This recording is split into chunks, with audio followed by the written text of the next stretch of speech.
want to share about flag content. So first, flag content is a tool that alerts admins about potential violations of the Facebook community standards.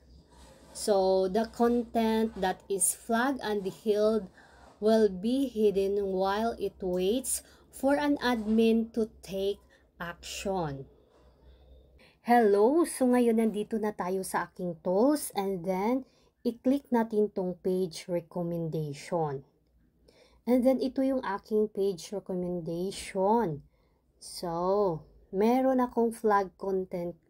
Hindi ko din namalayan na meron pala akong flag content kasi nga may time na hindi ko ma-check yung aking page recommendation.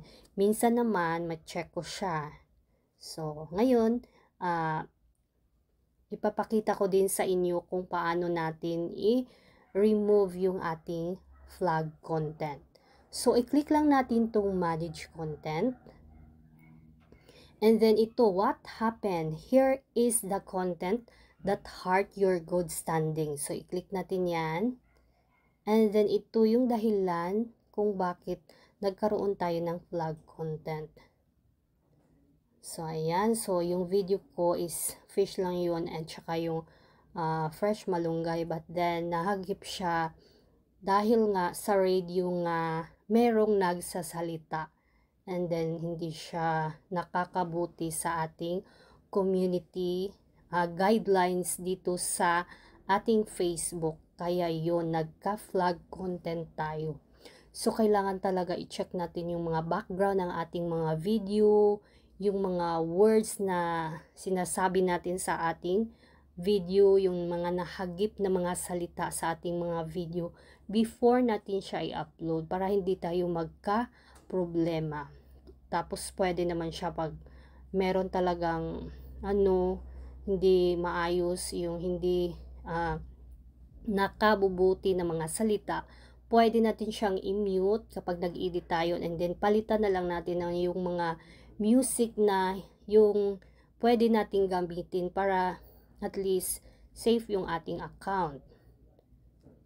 So ngayon, na-review ko na din tong aking video.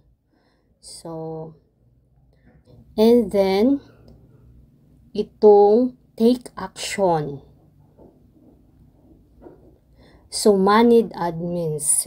So, kapag i-click natin tong manage admins, so, you're going to add new people to access your Facebook or to take access. So, hindi tayo mag-a-add ng admins. Ngayon, take action ulit tayo and then delete post. So, i-delete natin siya guys. Kahit na meron pa siyang views or dyan, yung mga engagement, mawawala yung mga engagement sa short video na to. But, wala tayong choice kundi i-delete. So, yan, delete. So, ayan, na-delete na siya. And then, ito na yung lumabas.